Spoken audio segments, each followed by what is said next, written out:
দর্শক, সিরিজ বাঁচানোর শেষ লড়াই আজ। প্রথম ম্যাচে হারের খুবই বড় সিদ্ধান্ত।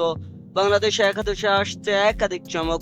বিস্তারিত জানতে ভিডিওটি সম্পূর্ণ দেখার অনুরোধ রইল।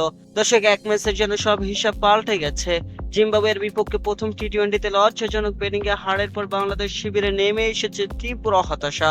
টপ অর্ডারের চরম ব্যর্থতা, দায়িত্বজ্ঞানহীন শট আর পরিকল্পনাহীন ব্যাটিংয়ে ক্ষুব্ধ টিম ম্যানেজমেন্ট।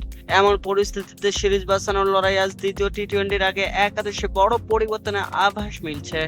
বিসিবির সভাপতি তামিম ইকবালের নেতৃত্বে পরিবর্তনের যে বার্তা দেওয়া হয়েছে, তারও ধারাবাহিকতায় পারফরমেন্সের ভিত্তিতে কঠিন সিদ্ধান্ত নেওয়ার আলোচনাও চলছে। প্রথম ম্যাচে ব্যাট হাতে একেবারে ছন্দে ছিল না বাংলাদেশ। দুই ওপেনার তানজিদ হাসান তামিম ও সাইফ হাসান ভালো সূচনা এনে দিতে ব্যর্থ হন। এরপর পারভেজ হোসেন ইমন ও অধিনায়ক তৌহিদ হৃদয় বড় ইনিংস খেলতে না পারায় দ্রুত চাপে পড়ে টাইগাররা।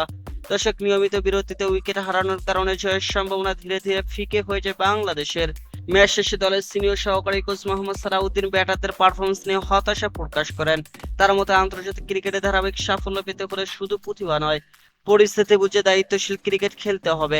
একই ভুল বারবার করলে তার মূল্য দলকেই দিতে হবে বলে সতর্ক করেন তিনি। যদিও পুরো ব্যাটিং লাইনআপ ব্যর্থ হয়েছে, তবুও ব্যতিক্রম ছিলেন ইয়াসির রাব্বি। দলের কঠিন সময়ে এক প্রান্ত আগলে রেখে দারুণ একটি অর্ধশতক তুলে নেন তিনি। আজকের ম্যাচে মিডল অর্ডারে তার ব্যাটের দিকেই থাকবে বাংলাদেশের সবচেয়ে বড় ভরসা। প্রথম ম্যাচের হতাশাজনক পারফরমেন্সের পর দ্বিতীয় টি-20তে একাদশে পরিবর্তনের সম্ভাবনা উড়িয়ে দেওয়া যাচ্ছে না। দর্শক, ব্যাটিং ও বোলিং এ আরো ভারসাম্য আনতে অলরাউন্ডার মোসাদ্দেক হোসেন সৈকতকে দলে ফেরানো হতে পারে। সেক্ষেত্রে একাদশ থেকে সিটকে যেতে পারে নুরুল হাসান সোহান অথবা শেখ মেহেদী। আর নুরুল হাসান সোহান না খেললে উইকেট রক্ষকের দায়িত্ব পালন করতে পারেন পারভেজ হোসেন ইমন।